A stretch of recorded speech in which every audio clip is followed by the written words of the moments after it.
Okay. Hello, dear friends. Good evening. Such a beautiful, beautiful evening. Today we are going to continue our reading of the adventures of Odysseus. Springing the trap. Odysseus was woken by the sun shining on his face.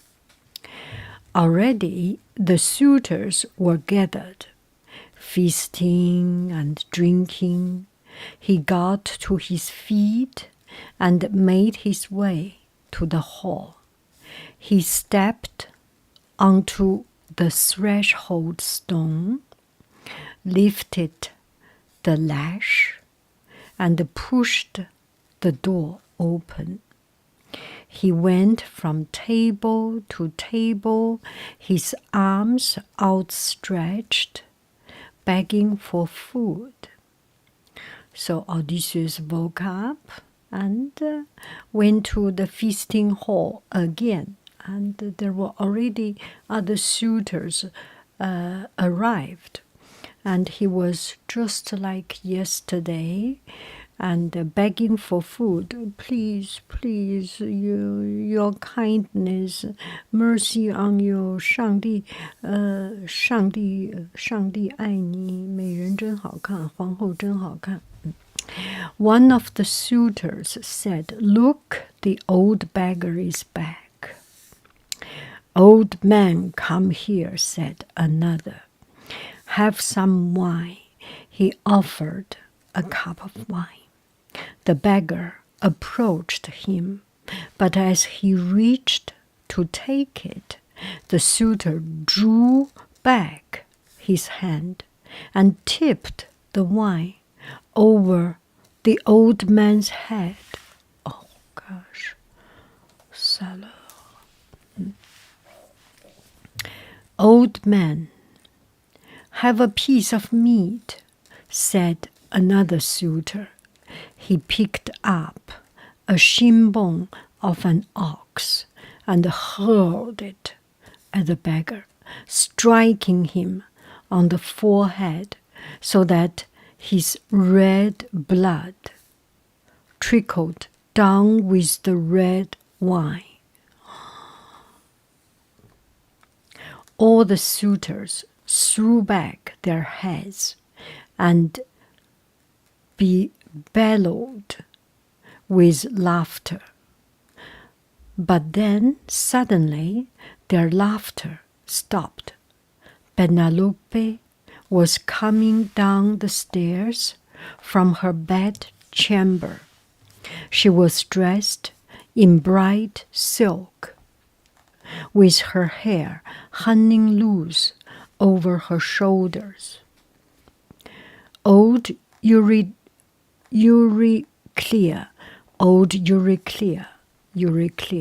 was hobbling down behind her. When Penelope reached the bottom of the stairs, she stopped and turned to the suitors. "For years you have fastened on my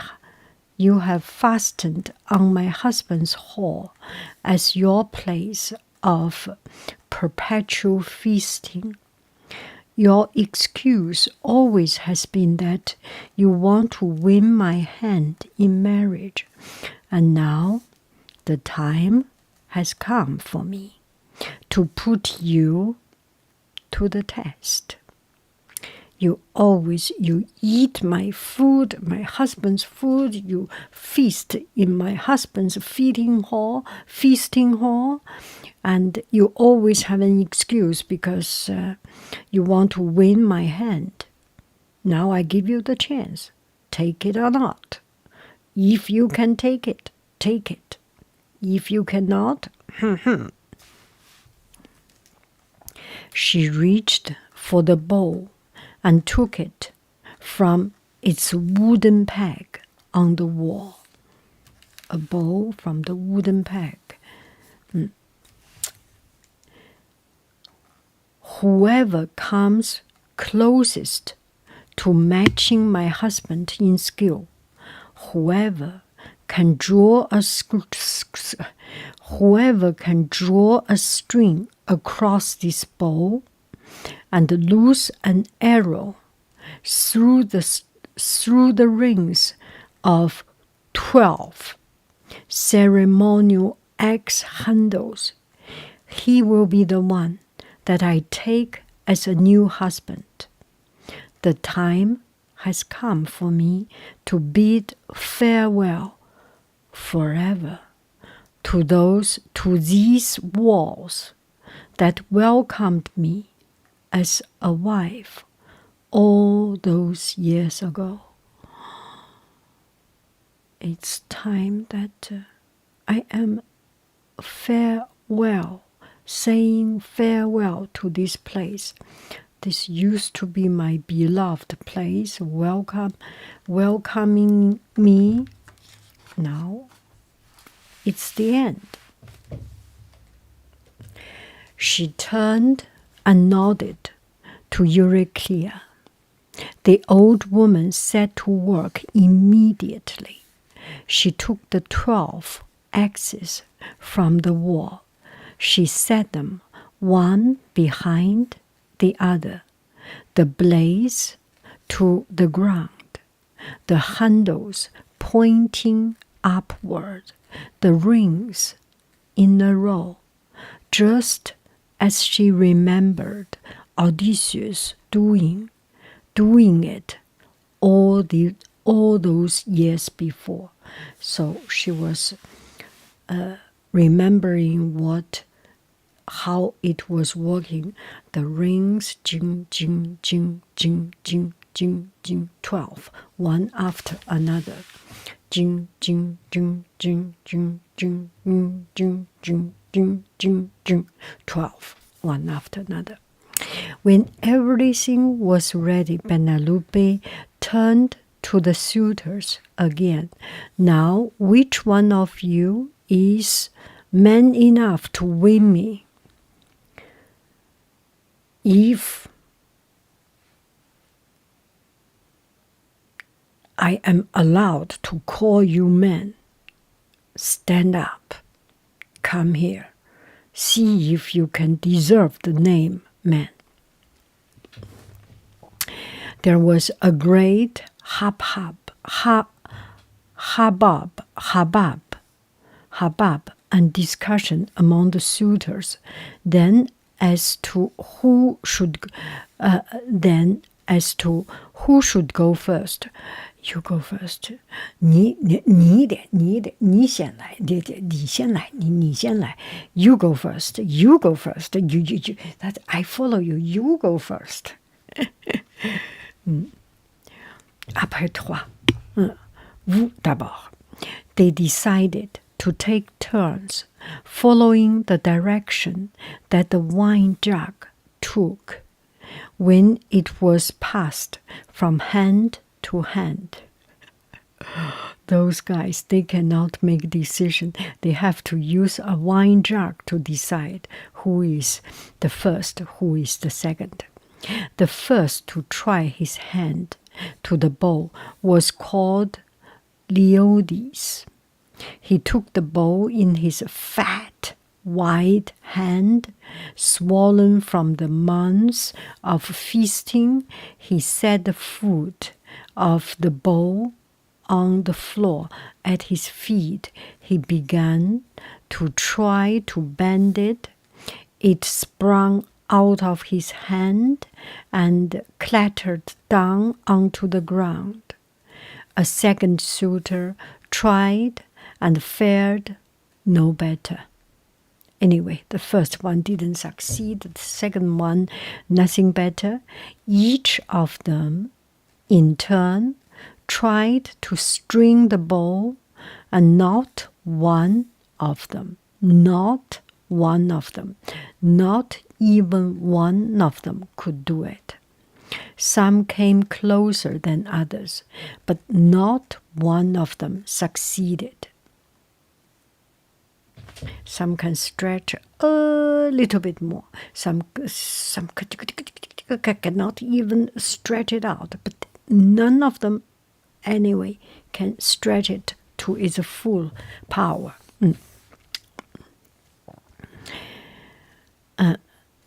So they warmed the bowl in front of the fire, and they rubbed beeswax into the wood to make it more supple, to make it more supple. So make it softer, tender, supple.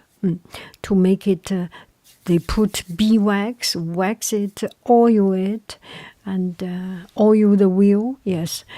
And anyway, they are trying anything they can to try to do it, because the bowl is already so long time not using, and it becomes very rigid. Anyway, they just do not have enough strength. They warm it. It's like a cookie. You warm the cookie, it becomes softer, but nothing worked. Each of them tried again, and still not one of them could string the bow. So they try to they do it one time, do it the second time, still nobody can do it. It just cannot do it. Penelope stood with his arms folded, and she watched. She took her hand. She shook her head. She shook her head. Perhaps the day is not a lucky one, she said. Perhaps the day is not auspicious. Perhaps the day is not auspicious. She turned and made her way back to the stairs. Euryclea followed, hobbled up slowly behind. As the old nursemaid climbed the stairs, the beggar, sitting among the shadows by the door, caught her eye. She winked and nodded. He, the old beggar, he winked and nodded. Euryclea smiled. As soon as she was out of sight, she made her way out of the hall by a back way. She hurried around to the threshold stone, and she pulled the bolt across the door, locking them firmly from the outside. That was last night's plan. Odysseus said, Euryclea, tomorrow I will give you a wink, or I will give you a sign. Whenever you see the signal, you will go outside, lock the door completely. And Euryclea did exactly like that. She saw Odysseus, and then she went very quietly, sneakily, went outside, clashed the door, closed the door. Inside the hall, there was silence, broken at last by Antinous. It's not so much losing a woman I mind. She's pretty enough, I grant you, but there are plenty of other fish in the sea. No, it's making ourselves seem such weakling beside the memory of the cursed Odysseus. Well, Penelope, she's pretty. We want to chase her, but it's okay. There are many fish in the sea. What? Oh, what a horrible man. But the thing that really hurts me is because that she made us looking so miserable under the curse of Odysseus. The other suitors nodded and spat on the ground. Then a voice came echoing from the shadows by the door. I was an archer once, in the days of my youth. I think you can guess who this one is, right? Antinous turned and looked at the old beggar. He lifted his lip in a sneering smile.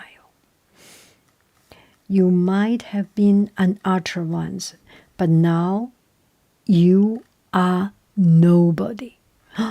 Nobody. That is the name Odysseus tell Cyclops. I am nobody. Nobody hurts me. Yeah, nobody. But now you are nobody. I think in Greek mythology they use nobody very often, I guess. The beggar continued. I was an archer in the days of my youth, and I wonder if there is still strength enough, in these old weather-beaten arms to draw a string across the bow. What a humble way of diminishing those suitors. I am weathered, aged, wear tear. Let me have a try. The suitors threw back their heads and laughed. What a ridiculous old beggar. A hail of bones and broken crockeries threw across the feasting hall, but then Telemachus got to his feet and raised his hand. Those are the suitors, and Telemachus raised his hand. Enough, he said, enough, Antinous. Are you afraid that this old beggar will put you to shame? He smiled at the beggar. Old man, show us what you can do.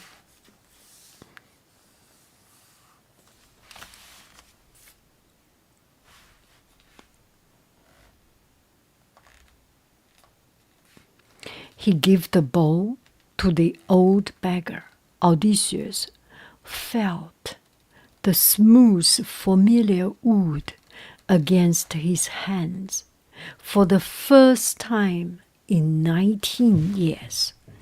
He set the foot of the bow onto the floor at his feet, slowly taking his time. He began to bend it. Slowly, he drew the string across it, and then with one finger, as though he were playing the string of a lyre. One finger, as though playing a lyre. He plucked the bowstring. It gave a beautiful, clear note, like a swallow's song. Pew, bing, boom, doom. Anyway, you can imagine it. From high above the roof of the feasting hall, there came an answering rumble of thunder. The suitors sat and stared. Then the old beggar took an arrow and he fitted it to the bowstring. He drew the string back and loosed the arrow. It flew clean. It flew clean through the rings of the 12 ceremonial axe handles and lodged, quivering, in the wall behind. 12 ring, ceremonial axe ring. The suitors gaped, Google-eyed. Google was established from 2009 or something, or maybe 2000. That was many thousand years ago already. Google. The old beggar smiled. That match is played and won. Now, for the second, he took another arrow, fitted it to the bowstring, drew the bowstring back, and loosed the arrow. It flew straight through the throat of Antinous. He fell face down on the ground, his legs kicking, and then he was dead. So the second one, he killed Antinous.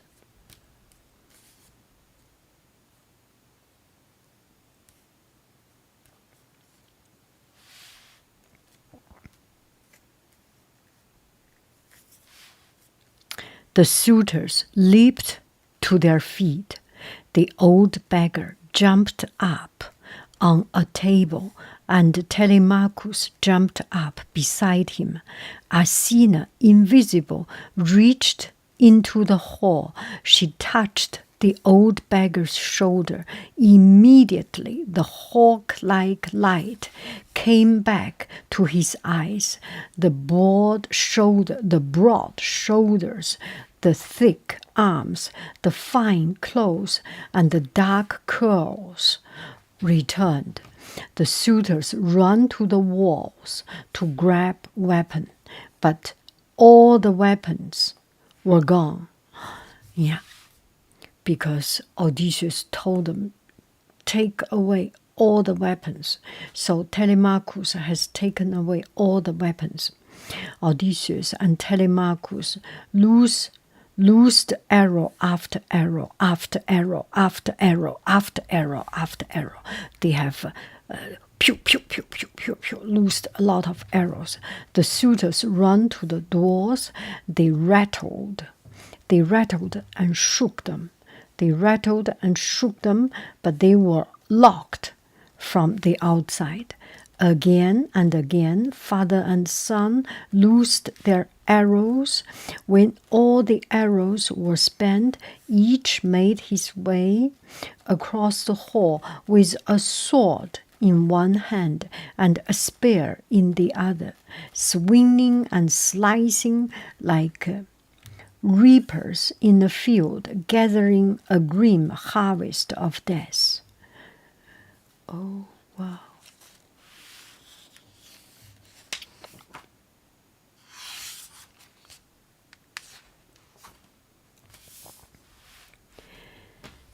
The olive tree.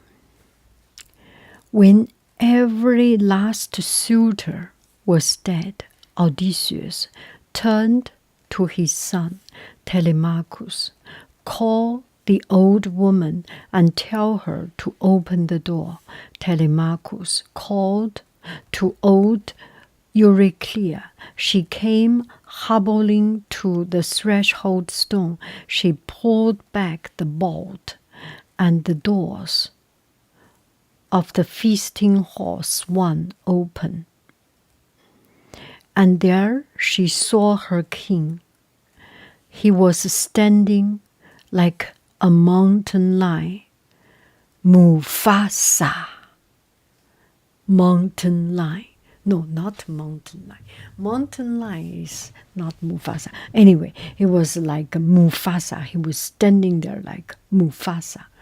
Now I remember Mufasa, Musafa, Mufasa, Musafa, Mufasa.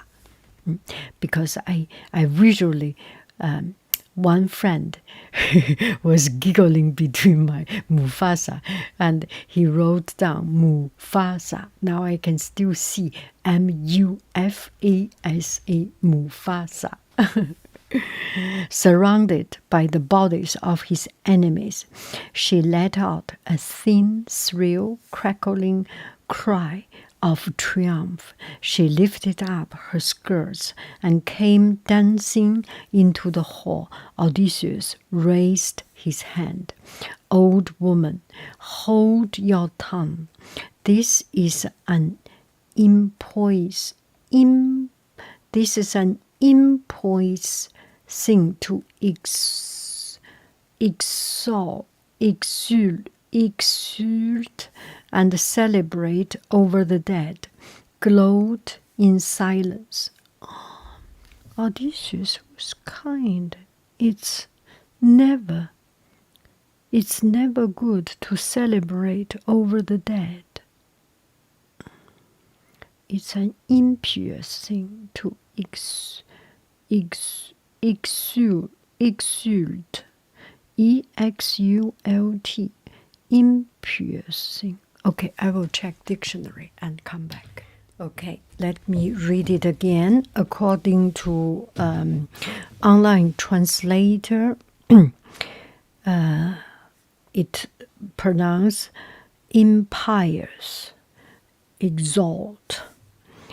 Old woman, hold your tongue. It is an impious thing to exalt and celebrate over the dead. Gloat in silence. Gloat, I think this. Gloat in silence. GLOAT, gloat in silence. Euryclea stood still and lowered her head. Old woman, Odysseus continued, fetch servants and maid servants with buckets, sponge, and water. Clean every speck of blood from this feasting hall. Telemachus, you and I will burn the bodies of the dead. Odysseus and Telemachus grabbed the corpse of the suitors by their ankle and dragged them across the hall and down the hill. They built a huge pyre and lit the funeral fire. All that day the heat of the fire's heart consumed the halls of bone. Consumed the houses of bone. When all had been reduced to smoldering white ash, Odysseus and Telemachus climbed back up the hill. They entered the hall. It was spotless. There was no trace of fleck or speck of blood. It was nickel, impeccable. Odysseus called Euryclea. Old woman, he said, go upstairs and tell my wife Penelope that her husband is home and he is waiting for her. Euryclea nodded. She lifted her skirts and wrinkled and twinkled up the stairs to the bedchamber as though she had forgotten all her years. Penelope was lying fast asleep on her bed. All day she had been sleeping, her heart heavy with sorrow. The old woman said, Madame, Madame, wake up, wake up, wake up. Penelope sat up and rubbed her eyes. Madame, wake up. Your husband is home. He's downstairs. He's waiting for you. Penelope looked at Euryclea and shook her head. Old woman, what are you talking about? Has one of the mighty gods or goddesses addled your wits? Addled your wits? Are you fool? Euryclea wrung her hands. For pity's sake, madame, come downstairs. Penelope climbed out of bed. She followed the old woman down the stairs. She saw there was a man standing in the feasting hall. She stood on the bottom step. She looked at him and she said, nothing.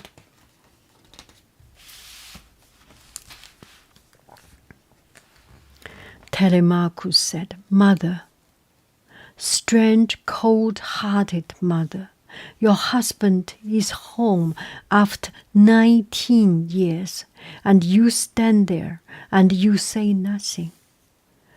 Odysseus turned to Telemachus. Leave us alone.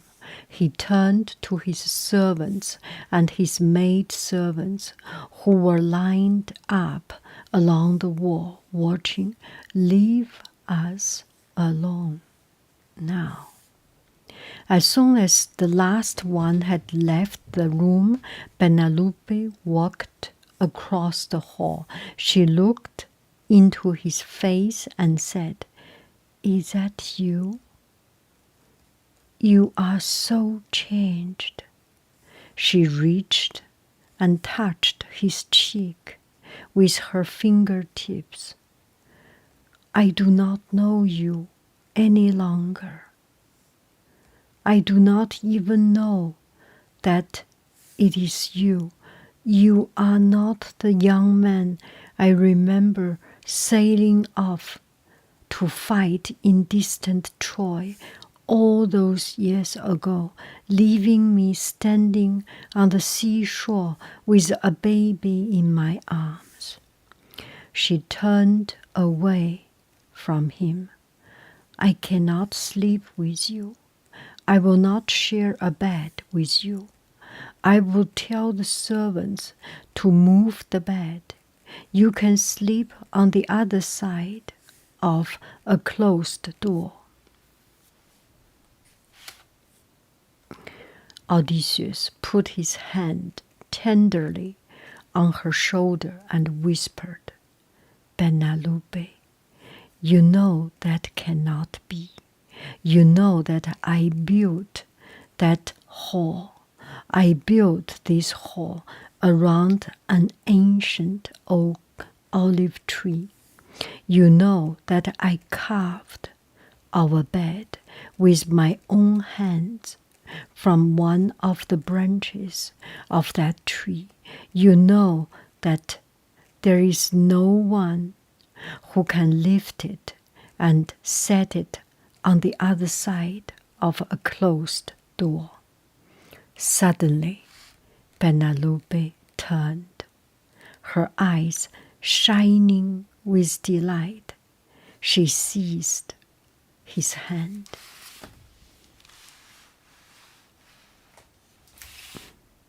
Olive tree and bed.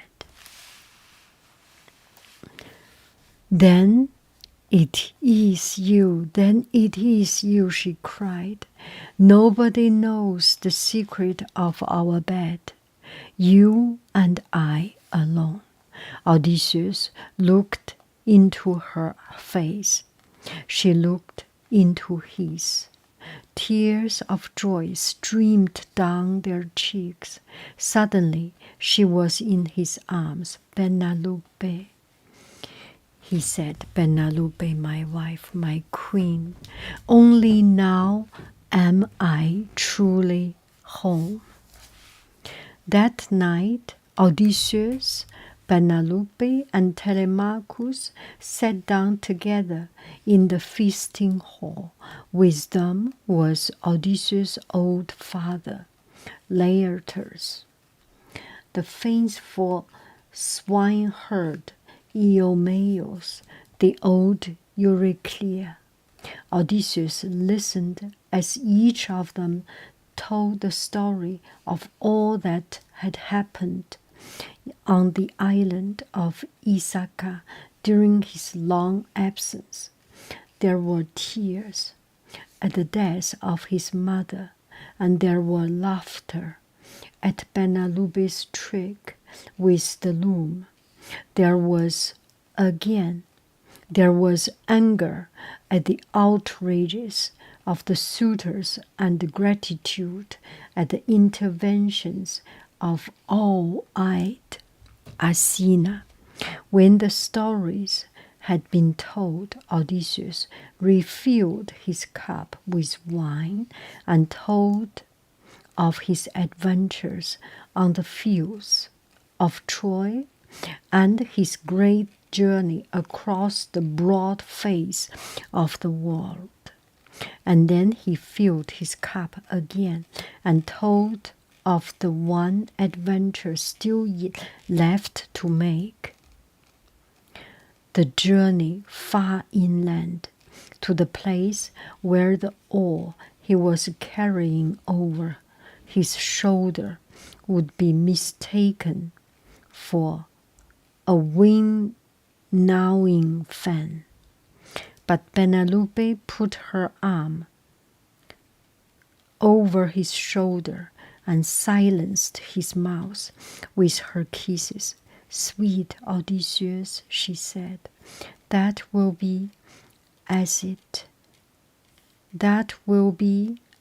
it may be, and as the mighty gods decree. But now you are here in my arms, at home, in a place where all past and all future melt into present joy. Dreams and visions came through two gates, either through a gate of ivory or through a gate of horn. If the dream, the vision, comes through the ivory gate, it is mere fancy. If it comes through the gate of horn, it carries truth. This dream, this vision is over. You must decide through which gate it has come.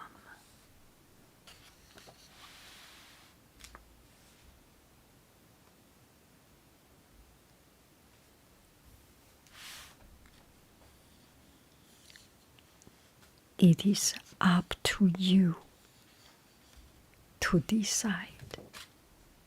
What a beautiful book.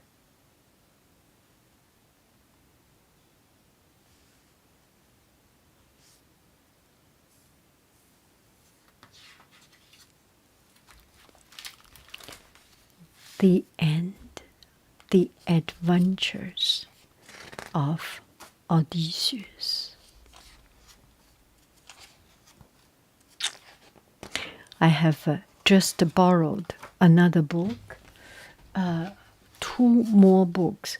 One is Silk Road, one is, I think it's, no, I didn't borrow the Silk. Maybe I have borrowed. Anyway, I have borrowed the Iliad. I have borrowed Greek mythology, another book, not Odysseus, not Homer's book, but Greek mythology, this kind of fantasy books. I do not know which one I will continue to read, but I will read. I enjoy reading these books. I think it does help me to improve my reading, and from time to time I learn some new words, which is very, very helpful, very, very educating, nourishing for me. It is an odyssey for me to read books. And we will continue to read. I love you. I really do. Do. Bye bye, friend.